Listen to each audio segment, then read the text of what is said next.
Hello everyone. आज हम देखेंगे डिक्शनरीज़ क्या होते हैं। तो डिक्शनरीज़ मतलब आपने लिस्ट क्रिएट किया, टपल्स क्रिएट किया, तो क्या होता था उसमें एक सीक्वेंस होता था, है ना। लेकिन डिक्शनरीज़ में आपके जो एलिमेंट्स है, आपकी जो वैल्यूज़ है, वो की वैल्यू पेयर्ड में स्टोर होती है आपके डिक्शनरी में, है ना।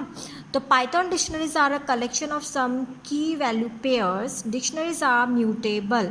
अब म्यूटेबल क्यों? क्योंकि हम इसमें चेंजिंग कर सकते हैं, जैसे लिस्ट में हम चेंजिंग करते हैं, है ना।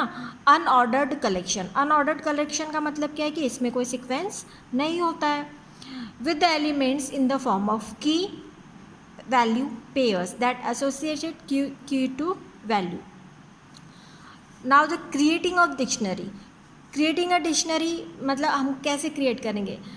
इधर आपका डिक्शनरी का नेम आएगा इक्वल टू असाइनमेंट ऑपरेटर, और हम जो भी की वैल्यूज़ है हम क्या करेंगे, ओपनिंग करली ब्रैकेट एंड क्लोजिंग करली ब्रैकेट के बीच में हमारा ये सभी की वैल्यूज़ आएगा, है ना। To create a dictionary you need to include the key value pairs in curly braces as per the following syntax. इस सिंटैक्स को हमको फॉलो करना है while we creating the dictionary.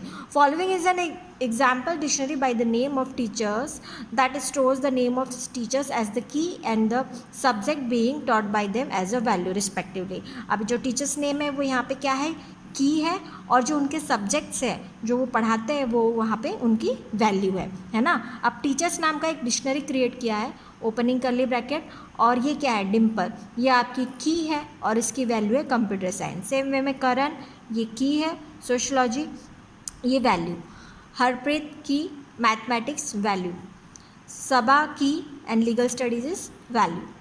अब यहाँ पे आप देख रहे हैं द करली brackets marks the beginning and end of the dictionary, मतलब ओपनिंग एंड क्लोजिंग। ये पता लगता है कि यहाँ पे आपका डिक्शनरी का एलिमेंट यहाँ पे स्टार्ट हो रहा है और यहाँ पे एंड हो रहा है ना। Each entry key and value consist of pair separated by colon, मतलब हर वैल्यू की एंड वैल्यू ये एक दोनों किससे सेपरेटेड है, ये कॉलन सिंबल से सेपरेटेड है ना। The key and corresponding value is given by writing colon between them. The key values are separated by commas. अब देखिए यहाँ पे आपने की दिया, वैल्यू दिया, फिर इसके बाद में हमने क्या लगाया, कॉमा, फिर की वैल्यू देन कॉमा, फिर की वैल्यू देन कॉमा। तो इस तरीके से हर इसमें जो की वैल्यूज़ है एक दूसरे से कॉमा से सेपरेटेड होते हैं। इंटरनली डिक्शनरीज आर इंडेक्स्ड और that is arrange on the basis of keys. Basis के थ्रू ये इंडेक्स्ड होते हैं, अरेंज्ड होते हैं, है ना।